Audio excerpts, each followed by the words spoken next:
जब आज देश में 75 आप लोग दोनों मीडिया वाले को बोल दिए प्रोटेस्ट खत्म होने के बाद बाइट लेने का, तो पहला है तो आप लोग बोलने दो ना। जब आज देश में 75 कॉन्स्टिट्यूशन दिवस मनाया जा रहा है, ऐसे में हमें सड़कों पर खड़े होकर संविधान को बचाने के लिए प्रोटेस्ट करना पड़ रहा है। ये बहुत अफसोसनाक और शर्मनाक बात है। हमारी कम्युनल सरकार हो या हमारी नाम निहाद सेक्युलर ऑपोजिशन हो, ये सब के लिए डूब मरने की बात है कि 75 साल हो गए संविधान को एडॉप्ट किए हुए, और आज भी जनता, इस देश के नागरिक सड़कों पर खड़े होकर अपने हक के लिए आवाज उठाते हैं, प्रोटेस्ट करते हैं। संविधान के दायरे में रहते हुए उन्हें उनके हक को नहीं दिया जाता। जब संविधान में right to places of worship act 1991 मौजूद है, और जब ये कह दिया गया कि आजादी के वक्त जो धार्मिक स्थल, जो इबादत गाहें जिस स्टेटस पर मौजूद थी, जो मस्जिद थे वो मस्जिद रहेंगे, जो मंदिर थे वो मंदिर रहेंगे, उनका वही स्टेटस बरकरार रहेगा। सिर्फ बाबरी मस्जिद को इसमें एक्सेप्ट किया गया था। उसके बावजूद बाबरी मस्जिद गिरा देने के बाद वहां राम मंदिर बना दिया गया। मुल्क भर में मुसलमानों ने अमन रखा, कोई दंगा नहीं हुआ। उसके बावजूद मथुरा हो, ज्ञानवापी हो, संभल की मस्जिद हो, हर एक मस्जिद पर ये जो साजिशें की जा रही है, हर एक मस्जिद को जो बाबरी की तरह निस्तनाबूद करने की कोशिश की जा रही है, ये सरकार की मंसूबे हम खूब बेहतर तौर पर समझते हैं। और हम भारत के नागरिक हैं, फर्स्ट सिटीजन हैं। अगर सरकार ये सोचती है कि वो हमारे हक को छीनकर हमें सेकंड ग्रेड सिटीजन बना देगी, तो वो गलतफहमी में है। हम आज अपना प्रोटेस्ट दर्ज कराने आए हैं, और हम सरकार को, कम्युनल सरकार और सेक्युलर नाम के हाथ सेक्युलर ऑपोजिशन को ये बता देना चाहते हैं कि हम अपने हक को खूब जानते हैं। अगर आप ये सोचते हैं कि जनता को बेवकूफ बनाएंगे, तो ये आपकी गलतफहमी है। जो संभल में इंसिडेंट हुआ और जो साजिशें रची गई, जो नौजवान मासूम नौजवानों की जाने गई, उनका कत्ल किया गया, उनका मर्डर किया गया, उसकी हम कड़ी निंदा करते हैं, हम कंडेम करते हैं, मजम्मत करते हैं। और हम सरकार को खुले तौर पर बता देना चाहते हैं कि अब आपकी ये साजिशें हम बिल्कुल कामयाब नहीं होने देंगे। हम कोई बाबरी मस्जिद अब रिपीट नहीं होने देंगे। आपने एक मस्जिद ले ली, हमने सब्र का मुजाहरा किया, अब हम किसी भी और मस्जिद को गंवाने के लिए तैयार नहीं है। हम अपने हक के लिए हमेशा, मुसलमानों ने इस देश की आजादी के वक्त भी वो फर्स्ट लाइन ऑफ डिफेंस में खड़े रहे, अगली सफ में खड़े रहकर उन्होंने कुर्बानियां दी है इस देश की आजादी के लिए। हम आज भी हमेशा अगली सफ में खड़े होकर अपने और बकिया दूसरे मजलूमों के हक के लिए आवाज बुलंद करते रहेंगे।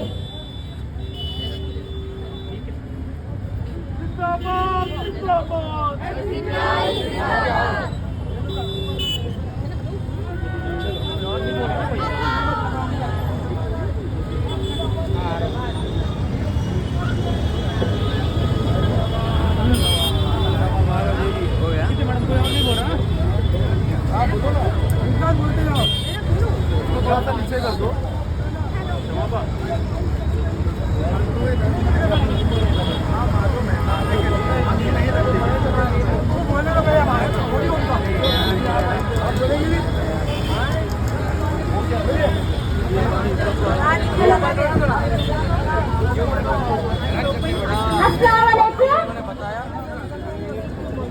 मैं सेक्युलर नेता लोगों से पूछना चाहती हूँ, राहुल गांधी, अखिलेश यादव, मुमरा खनवती, जो जितेंद्र आवाज सेक्युलर आवाज है, वो जीतने के बाद पूरी मुमरा की सड़कें कब बन गई थी, उन्होंने जश्न मनाया जीत का। आज वो कहाँ है जितेंद्र आवाज?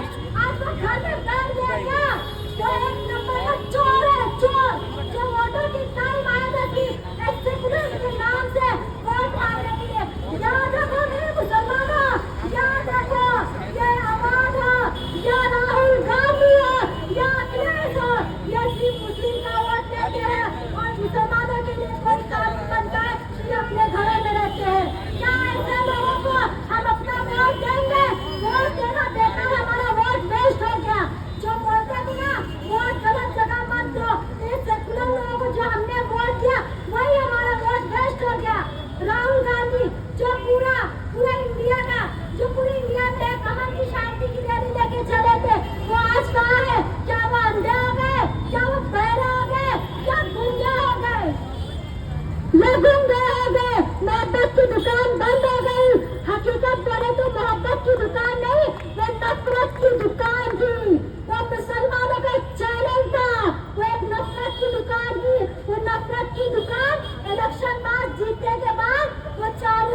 नहीं। याद रखो, ऐसे लोगों से अभी सवाल करो। पहले हमारी बाबरी मस्जिद गई, अब हम बाबरी मस्जिद के पास संभल की मस्जिद को शहीद नहीं होने देंगे। जो हमारे 5 भाइयों को जो मर्डर किया गया है, जो इनकाउंटर किया गया है, उनको इंसाफ चाहिए, इंसाफ चाहिए। अखिलेश को भी चैलेंज है, उनको इंसाफ दिला कर आएंगे, नहीं तो अपनी मस्जिद छोड़ दे। राहुल गांधी को भी इंसाफ दिलाने के लिए पूरा इंसाफ दिलाना चाहिए। अगर वो इंसाफ नहीं दिला सकते तो कांग्रेस पार्टी को वो छोड़ दे। हम मुल्क बचाने निकले हैं, आओ हमारे साथ चलो। हम मुल्क बचाने निकले हैं, आओ हमारे साथ चलो। संविधान बचाने निकले हैं, आओ हमारे साथ चलो। संभल की मस्जिद को इंसाफ दो, इंसाफ दो, इंसाफ दो, संभल की मस्जिद को इंसाफ दो, इंसाफ दो, इंसाफ दो। यूपी पुलिस मुर्दाबाद, मुर्दाबाद, मुर्दाबाद, कातिल पुलिस मुर्दाबाद, मुर्दाबाद, मुर्दाबाद, कातिल पुलिस मुर्दाबाद, मुर्दाबाद, मुर्दाबाद, यूपी पुलिस मुर्दाबाद, मुर्दाबाद, मुर्दाबाद। मस्जिदों पर सरकारी हमले बंद करो, बंद करो, बंद करो, मस्जिदों पर सरकारी हमले बंद करो, बंद करो, बंद करो। कहाँ है इमरान प्रतापगढ़ी जो गंगा की रेलों में प्रचार करने के लिए आए थे कि महाराष्ट्र की एक आवाज है सिलसिले जितेंद्र आवाज। मैं आज इमरान प्रतापगढ़ी से पूछना चाहती हूँ, आपकी पॉलिटिक्स में थू है, हमारी मस्जिदें शहीद हो रही है, आप ऐसे ऐसे लोगों को सपोर्ट करें जो हमारे कन्हैया कुमार आए थे ना, कन्हैया कुमार आए थे ना, इमरान प्रतापगढ़ी का आए थे, कन्हैया कुमार आए थे, कन्हैया कुमार, इमरान प्रतापगढ़ी नहीं आए थे। अरे कन्हैया कुमार टोपा है।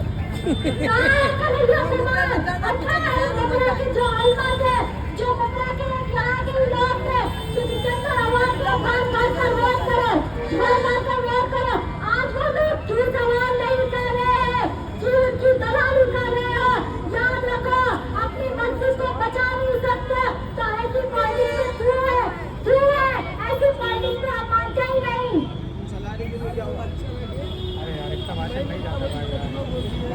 ऐसी पॉलिटिक्स में क्यों है, ऐसी पॉलिटिक्स में नहीं रहता है, इस्तीफा दे दो। कहाँ है वो इखलास है, वो कहाँ है, वो भी एक सेकुलर मानी गई थी ना, आज इखलास करके खामोश करा देगा। याद रखो, सियासत को मजबूत करो, सियासत खुद पैदा करो। इन लोगों के चक्कर में आकर इनकी सियासत को मजबूत करके सब मत जाओ। इन लोगों की एक सियासत है कि मुस्लिमों को पीछे किया जाए, चाहे वो जितेंद्र आवाज, चाहे वो जितेंद्र आवाज हो, चाहे वो अखिलेश यादव हो, चाहे वो राहुल गांधी हो।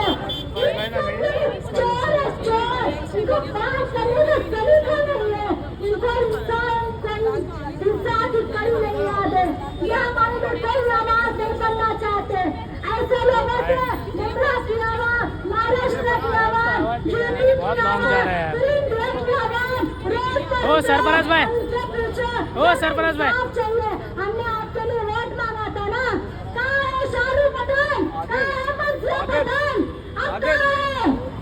आगे तो बैठे लोगों को जो रोड पर उतरे, जो महाराष्ट्र के सेकुलर आवाज थे, जितेंद्र आवाज, वो कहाँ है?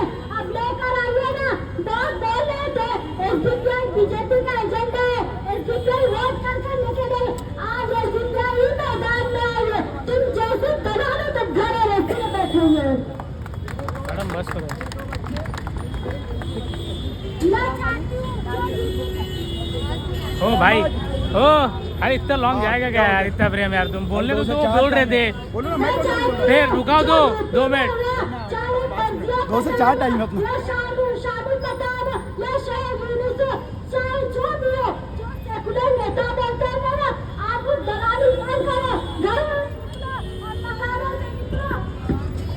हेलो ऐसा होता है बेटा। हेलो, घर से निकलो और मकानों से निकलो। ऊपर करो, बैनर ऊपर। अरे यार गाना ऊपर के तो देखिए, अरे पीछे का बंदा हमारी मस्जिद शहीद आ रही है, हमारी मस्जिद शहीद आ रही है। हमने एक बाबू खोली अमन के चक्कर में, तगड़े कहाँ यार ये इधर चालू हो गए। अमन के चक्कर में। अरे तो पहले लेडीज ले लेता हूँ ना, ये तो क्या है, तो मिलेंगी। अब दोबारा मस्जिद नहीं खोलना चाहते। याद रखो, अभी यूपी का नंबर है, इसके बाद हो सकता है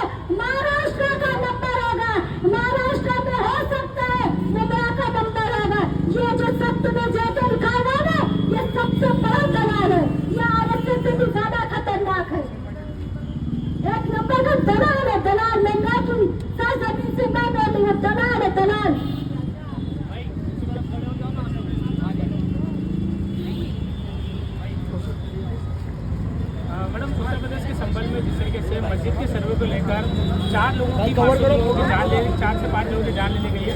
उसको लेकर मुमरा में आप एसडीपीआई के माध्यम से प्रोटेस्ट कर रहे हो, क्या कुछ उत्तर प्रदेश की सरकार को मांग करना चाहोगे? जितने भी वहाँ पे पुलिस थे मैं उनसे कहना चाहती हूँ यूपी पुलिस उनको इस्तीफा देने के लिए बोलना चाहिए। और जो राहुल अखिलेश यादव था जो एक सेकुलर की आवाज़ थी, अब वो कहाँ है? अब वो अपने घरों में क्यों बैठा है? इलेक्शन के टाइम में हर जगह दौड़ रहे थे, वोट लेने के लिए तो आ रहे थे। अब हमारी मस्जिदें शहीद हो रही है, हालांकि उन्होंने मुस्लिम का ही वोट लिया, किसी का वोट नहीं दिया, उन्होंने मुस्लिम का ही वोट दिया। अब मुस्लिम के लिए अगर आवाज़ नहीं उठा सकते तो ऐसे नेता ऐसे सेकुलरिज्म से तू है ऐसे नेता को तो हमको बुलाना ही नहीं चाहिए। जिस तरीके से उत्तर प्रदेश में लगातार मुसलमानों को लेकर, खास करके अल्पसंख्यकों को लेकर जो आतंक मचाया जा रहा है, उसको लेकर लगातार पूरे देश भर में आंदोलन हो रहा है। खास करके महिला भी इसमें ज़्यादातर दिख रही है जो उत्तर प्रदेश सरकार के खिलाफ आंदोलन कर रही है। आंदोलन बोले तो आंदोलन किसने किया? कांग्रेस पार्टी ने की, समाजवादी पार्टी ने की, किसी ने पार्टी ने की, सिर्फ एसडीपीआई वाली पार्टी ने की, कोई पार्टी नहीं की है। अब आपकी क्या मांग है कि जो पुलिस वालों ने 5 लोगों का एनकाउंटर किया है, क्या कुछ कार्रवाई उनके ऊपर होनी चाहिए? हमारी मांग यही है, जो हमारे 5 भाई एनकाउंटर कर दिए, मर्डर कर दिया गया, उनके घरों को इंसाफ मिलना चाहिए। जो हमारी 2 बहनें जो जेलों में बंद कर दिया गया, उनके साथ इंसाफ होना चाहिए। जो पुलिस वहाँ पे जिन्होंने गोली चलाई उनको इस्तीफा देना चाहिए। और राहुल गांधी को और अखिलेश को आकर खुद उस चीज़ का सर्वे करना चाहिए। वो हमारी मस्जिद थी, वो जो एडवोकेट इंसाफ की आवाज़ होती है ना, आज वो एडवोकेट लोग ही गुंडागर्दी कर रहे हैं, तो हम क्या ऐसे लोगों से इंसाफ की मांग करेंगे? क्या लगता है उत्तर प्रदेश का लॉ एंड ऑर्डर पूरी तरीके से खराब हो चुका है? बिल्कुल खराब हो चुका है।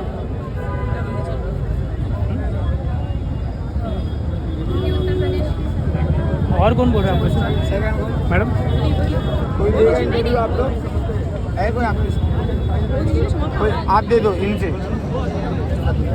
मैडम, उत्तर प्रदेश के संभल में जिस तरीके से 5 लोगों की बेबुनियाद तरीके से गोली मारकर हत्या कर दी जाती है, मस्जिद के सर्वे को लेकर लगातार उत्तर प्रदेश में सवाल उठ रहे हैं कि अल्पसंख्यकों को आखिर क्यों घेरा जा रहा है? हमारा सवाल जो है ज्यूरिसडिक्शन से है कि जब कॉन्स्टिट्यूशन में प्लेसेस ऑफ वर्शिप एक्ट मौजूद है और वो पहले जो वो मस्जिद आज की है भी नहीं, वो 100 साल पुरानी मस्जिद है, लेकिन जब ये एक्ट बन चुका है कि आज़ादी के वक्त जो धार्मिक स्थल जिस स्टेटस में थे उसी स्टेटस में बरकरार रहेंगे, तो कोर्ट जो है ऐसे सर्वे की अनुमति देती ही क्यों है? आखिर कोर्ट क्या चाहती है? अगर ज्यूरिसडिक्शन ही इस तरह की जो है परमिशन देती है, इस तरह की इजाज़त देती है, तो ये खुद लोगों को, जो मनुवादी सरकार है, जो कम्युनल लोग हैं, जो हिंसा भड़काना चाहते हैं, उन लोगों की हिम्मतें बढ़ाती है। तो कोर्ट से हमारा सवाल है कि कोर्ट को ऐसे सर्वे की इजाज़त ही नहीं देनी चाहिए, क्योंकि ये लोग जो है कम्युनल लोग यही चाहते हैं कि इस मुल्क को जो है हिंदू मुस्लिम के नाम पर बांटा जाए। जो भी अल्पसंख्यक है, जो माइनॉरिटीज़ है, मुस्लिम्स हो, दलित हो, सिख हो, जो भी कम्युनिटीज़ के लोग हो, उन सबका टारगेट है, क्योंकि ये लोग इस मुल्क को हिंदू राष्ट्र की तरफ ले जाना चाहते हैं। जिस तरीके से वहाँ का अनेक वीडियो सामने आया जहाँ पर फायरिंग के दौरान बेजुबान लोगों की जान ली गई, गोली मारी गई, उनको पथराव भी हुए, लेकिन उत्तर प्रदेश के मुख्यमंत्री कहीं सक्षम नहीं है उत्तर प्रदेश को बचाने में। उत्तर प्रदेश के जो मुख्यमंत्री है योगी, वो खुद जो है एक कम्युनल आदमी है और वो खुद ये चाहते हैं कि इस मुल्क को हिंदू राष्ट्र बना दिया जाए। इसलिए वो जानबूझकर जो है अपनी प्रशासन का इस्तेमाल करके इस तरीके की चीज़ें जो है वजूद में लाते हैं, मस्जिद का सर्वे कराते हैं। ये एक वही फिक्स पैटर्न है जो बाबरी के साथ किया गया। पहले सर्वे कराएंगे, उसके बाद कहेंगे कि यहाँ पर शिवलिंग था, ये पहले मंदिर थी, फिर ताला लगाएंगे, उसके बाद मूर्ति रख देंगे। ये वही सेट पैटर्न है और उत्तर प्रदेश के मुख्यमंत्री योगी इसमें बहुत आगे। जिस तरीके से लोकसभा हो या विधानसभा के चुनाव में अल्पसंख्यकों के वोटों ली जाती है, लेकिन उनके लिए काम में कोई नहीं आता नेता। चुनाव के दौरान सिर्फ भाषण दी जाती है कि अल्पसंख्यकों के लिए हम सबसे पहले आगे आएंगे, लेकिन अंत में आते कि एसडीपीआई सबसे पहले आंदोलन को उतरती है। हम लोगों को वही समझाना चाहते हैं कि आप अपनी आंखें खोलें। आप इट्स हाई टाइम कि लोग ये चीज़ को समझें कि आप जिन्हें वोट दे रहे हैं वो आपके हक के लिए लड़ भी रहे हैं या नहीं, और वो नहीं लड़ रहे हैं, ये साफ तौर पर नजर आ रहा है। इसलिए लोगों को अपना वोट सोच समझ के देना चाहिए। SDPI social democratic party of India हर मुद्दे पर किसी भी माइनॉरिटी, किसी भी कस्टम कास्ट के लोगों के साथ जो है ज्यादती होती है, एसडीपीआई हमेशा सड़क पर खड़ी होती है। लोगों को अपनी आंखें खोल कर देखना चाहिए, एसडीपीआई को जो है मौका देना चाहिए, आगे बढ़ाना चाहिए।